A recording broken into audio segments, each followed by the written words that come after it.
Olá, meus irmãos, graça e paz. Aqui quem vos fala, presbítero Gregório, trazendo mais um pedacinho do maná dos céus. Muito bem, amados e diletos irmãos, eu tenho tentado trazer-vos uma série de estudo falando sobre o Sermão do Monte. Eu estou trazendo o capítulo 6. Eu gravei 14 áudios falando do capítulo 5. Eu ainda não contei quanto áudio eu gravei falando do capítulo 6. Mas por enquanto, ainda estou no versículo 6, onde o Senhor Jesus diz assim: Mas tu, quando orares, entra no teu aposento e fecha a tua porta, e orará o teu Pai que vê o que está oculto, e o teu Pai que vê o que está oculto te recompensará.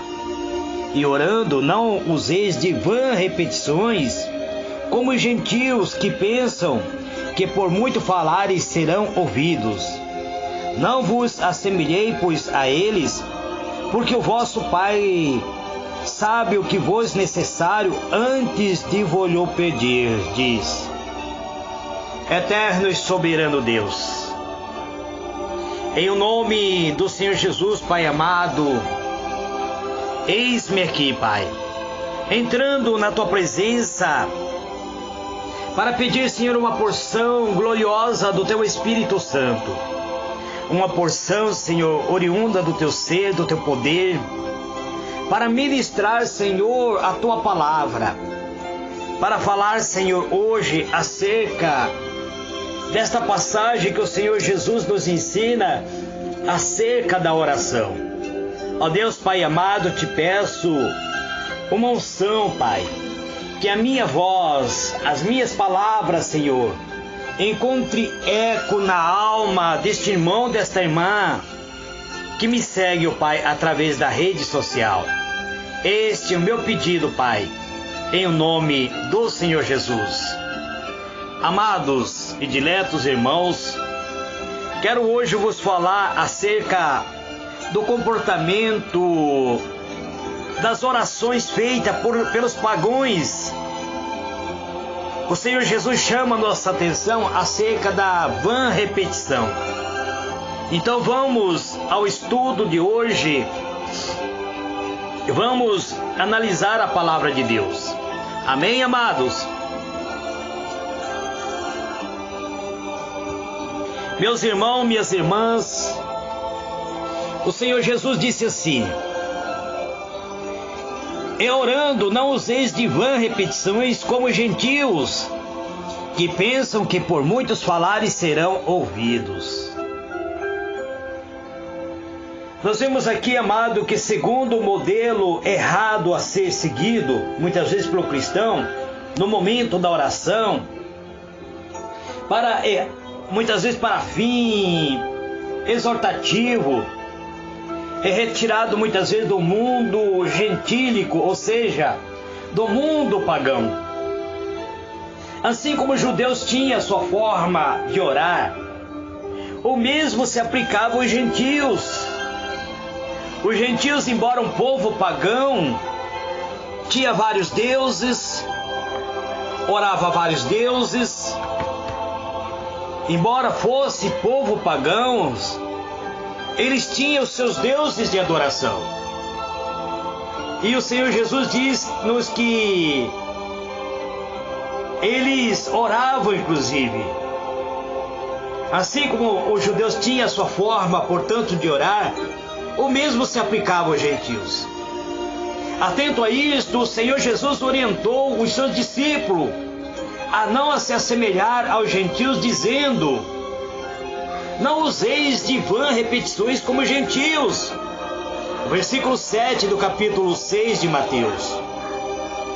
Aqui, o Senhor Jesus, inclusive, usa novamente um verbo. O verbo aqui aplicado, ele diz que nós não devêssemos usar de vã repetições. O que ocorre somente aqui no Novo Testamento significa dizer a mesma coisa repetida várias vezes, ou usar muitas palavras inúteis. Os pagãos pensavam que os deuses como seres impessoais, como forças invisíveis, que podia ser manipulado. Amados, existe algo que eu também gosto de dizer aos irmãos. Muitas pessoas chegam até mim e dizem: presbítero, estou passando por uma dificuldade imensa, por um problema imenso. E eu muitas vezes me prontifico a fazer até campanha de oração por este irmão ou por esta irmã. Chamo esta pessoa para orarmos, para junto fazermos campanha. Eu já fiz campanha por pessoas que moram no exterior. Campanha de 7 dias, campanha de 3 dias e assim por diante. Mas eu já percebi que algumas dessas pessoas, eles muitas vezes não sabem esperar. Já percebi que pessoas fazem campanha comigo e depois correm e pedem oração para outra pessoa. E quando muitas vezes, quando vejo alguém fazendo um pedido de oração num determinado grupo e vejo que um irmão ou uma irmã já orou por essa pessoa, eu simplesmente escrevo lá embaixo: em concordância com a oração feita pela irmã fulana.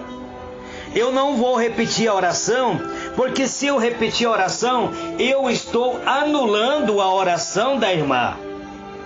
E se você, meu irmão, que está fazendo campanha muitas vezes de oração, uma campanha de 7 dias com determinada pessoa, você acabou aquela campanha e corre para outro pregador ou corre para outro intercessor e diz lá: irmão, estou passando, e você repete a mesma campanha, você está anulando a primeira campanha.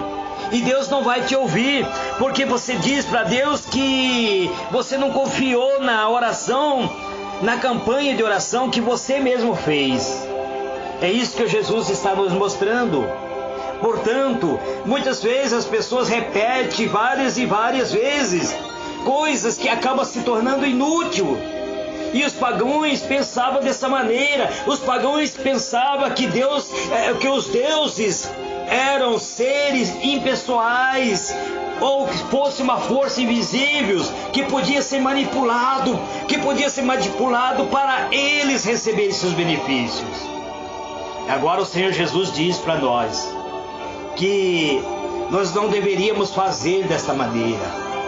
Portanto, a oração dos gentios consistia em dizer palavras mágicas que supostamente teria o poder de fazer com que esta força se dobrasse à sua própria vontade. Dentro do mundo cristão, existem aquelas pessoas que acabam tornando o Salmo 91 como se fosse o Salmo do talismã, como se fosse um salmo mágico. Acaba tornando o Salmo 23 como se fosse o salmo de proteção para eles. E acaba só todos os dias, muitas vezes repetindo: eu vou hoje repetir o Salmo 91, ou amanhã vou repetir o Salmo 91. Acaba você anulando todos os dias aquilo que o Senhor Jesus diz: não useis de vã repetição. E os pagãos eram desta maneira. Eles usavam palavras que para eles eram palavras mágicas, palavras que poderiam influenciar dentro do mundo espiritual. Infelizmente, amados, muitos cristãos pensam que por muito falarem serão ouvidos. Porém, Deus não pode ser, como diz assim, colocado na parede ou pressionado a agir devido a nossa muito falar. A função da oração é você manter a comunhão com Deus. A função da oração não é informar a Deus a sua fé, pois Ele te conhece. A função da oração não é mostrar para Deus que você é espiritual, pois Ele conhece o seu interior. A função da oração é você manter a íntima comunhão com Deus. É o diálogo diário de você entrar na presença de Deus e conversar com Deus como um filho que você é do Deus vivo e Deus poderoso. É como se eu fosse todos os dias levantando pela manhã e fosse ir para a casa dos meus pais, se meus pais ainda estivessem vivos, e eu fosse lá e sentasse e conversasse com meu pai e com minha mãe. Esse é a forma que o Senhor Jesus diz que a oração é um momento de comunhão, é um momento de diálogo entre você e seu Criador. Pois a oração, portanto, não é informar, não tem a função de informar a sua espiritualidade diante de Deus, não tem a função de informar a sua fé diante da presença de Deus, não, amados. Não é também você contar simplesmente a Deus aquilo que você está necessitando. É você chegar na presença de Deus. Muitas pessoas nunca entraram na presença de Deus. Só entram na presença de Deus quando a luta surge, quando as dificuldades surgem, quando os problemas surgem. Aí entra na presença de Deus e diz: ó Senhor, eu não aguento mais. A minha luta é tão grande. O Senhor não tem visto, Senhor, o quanto está sendo difícil a minha luta, ó Deus. O Senhor Jesus diz que Ele já sabe. Ele diz assim: porque Ele sabe do que vós precisa antes mesmo que vier a pedir a Ele. O versículo 8 do capítulo de Mateus 6. Deus, amado, não precisa ser manipulado para nos conceder um pedido, pois tem um perfeito conhecimento da nossa própria necessidade. Deus conhece melhor a cada um de nós do que nós mesmos nos conhecemos. Muitas vezes nós nos surpreendemos quando paramos muitas vezes para analisar a nossa vida. Nós descobrimos tantas imperfeições dentro de nós. Muitas pessoas dizem: eu não vou mudar, eu sou assim, assim serei. E muitas vezes ele se torna carrasco da sua própria família, porque ele acha que ele está certo, está correto. Mas se parasse para analisar, para fazer um autoanálise da sua vida, perceberia o quão somos imperfeitos. E muitas vezes Deus nos conhece na nossa intimidade melhor do que nós mesmos. Portanto, amado, a oração, ele tem o poder de trazer as bênçãos de Deus, é o poder de satisfazer a nossa alma perante a presença de Deus. Por isso, amados, devemos orar. Então é por isso que devemos estar na presença de Deus. Devemos orar não para informar a Deus ou mudar a sua vontade, mas para ter a comunhão com Ele.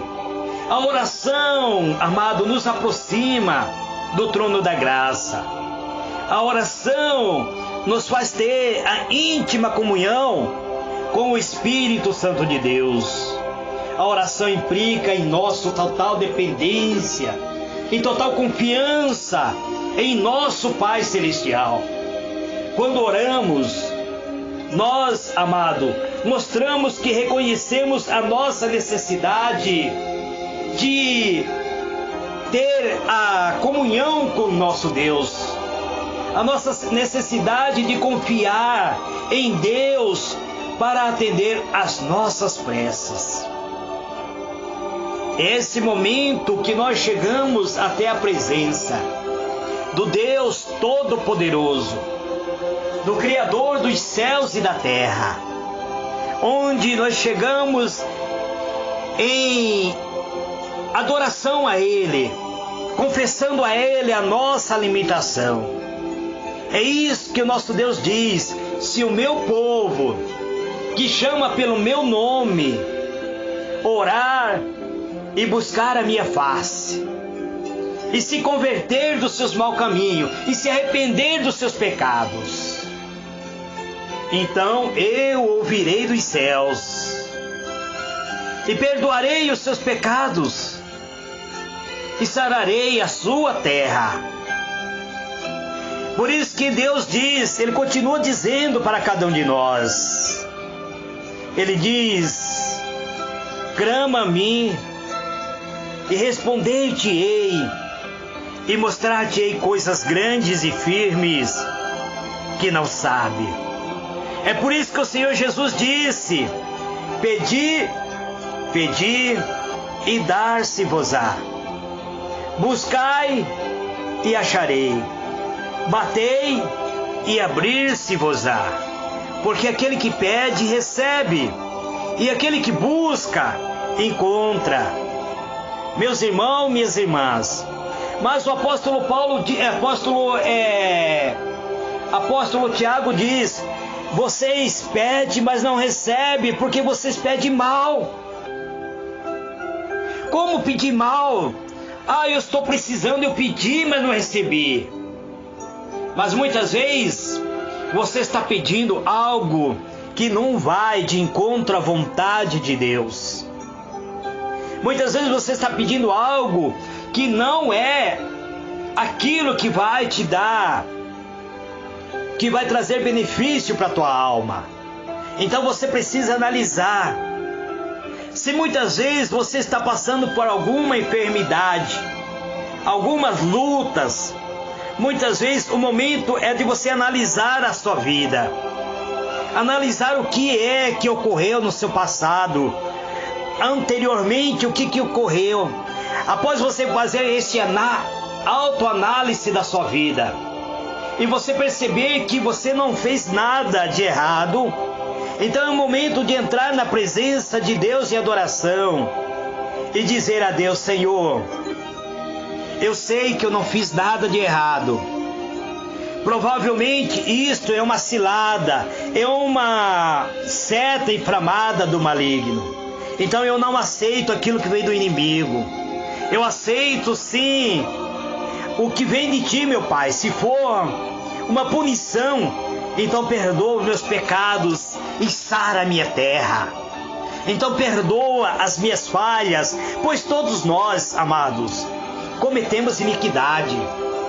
O próprio Salomão diz: todos os homens pecam, não há quem não peque. Apóstolo Paulo diz: todos nós pecamos e destituídos estamos da glória de Deus.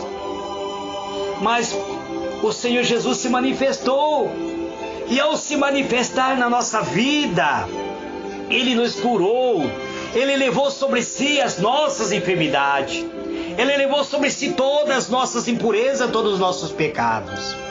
Todo o mal que pode nos assolar foi colocado sobre o Senhor Jesus. Você não pode ficar subjugado por um mal que já não é mais seu. O Senhor Jesus já arrancou de ti. Então você precisa simplesmente acreditar que tudo é possível para aquele que crê. E quando você passar a acreditar que tudo é possível para aquele que crê, o milagre vai acontecer em sua vida. O milagre virá sobre você. O milagre virá sobre a sua alma, sobre o seu ser. O Senhor vai estender a sua mão e vai dizer: basta, o meu servo agora está purificado pelo sangue do Senhor Jesus. E o Senhor Jesus vai te dar graça e vai te dar paz. Este é o pedacinho do maná dos céus que eu trago neste dia de hoje. Que o Senhor vos ilumine e vos dê a paz. Amanhã eu estarei falando sobre a oração, o modelo que o Senhor Jesus nos deu. A oração do Pai Nosso. Eterno e soberano Deus, em o nome do Senhor Jesus, Pai amado, eis-me aqui mais uma vez, te glorificando, Pai. Mais um dia trazendo um pedacinho do maná dos céus. Esse pedaço glorioso do maná, Pai, que é a Tua palavra, que edifica e solidifica a nossa fé. Eu acredito, Deus, que a palavra ele tem o poder, Eu acredito, Senhor, que a palavra ela tem o poder de nos regenerar, de nos purificar, de nos limpar, de nos sarar, de nos curar. Pois a palavra é o próprio Verbo. E o Verbo se fez carne. E o Verbo é a tua palavra. O Verbo é o próprio Senhor Jesus. E por acreditar nisso, ó Deus, que eu entro na tua presença para ministrar a tua palavra, para trazer um pedacinho do maná dos céus para este meu irmão, esta minha irmã, que muitas vezes, ó Deus, ficam pela manhã aguardando a mensagem oriunda dos céus. Ó meu Pai, então eu ministro na vida deste meu irmão, desta minha irmã, a paz em sua alma. Eu ministro no lar deste meu irmão, desta minha irmã, bonança, tranquilidade, felicidade, prosperidade, amor. Eu ministro bênçãos benevolentes através da tua misericórdia, usando a autoridade que o Senhor nos concede, de utilizar o nome do Senhor Jesus. Eu, usando este nome poderoso, eu ministro a cada lar bênçãos inefáveis, as riquezas espiritual oriunda do tesouro da obscuridade dentro do lar deste meu irmão, desta minha irmã que me ouve, dentro do meu lar, dentro da minha família. Eu quebro toda maldição hereditária. Eu quebro toda maldição oriunda de espírito imundo. Eu quebro toda obra de feitiçaria e obra de bruxaria. Em o nome do Senhor Jesus, eu oro e abençoo o lar de cada irmão, de cada irmã. Em o nome do Senhor Jesus. Amém e amém. Que Deus abençoe a todos, amados irmãos. E amanhã, se for a vontade do Senhor, eu voltarei com mais um pedacinho do maná dos céus. Fique na paz do Senhor Jesus. Grande abraço a todos.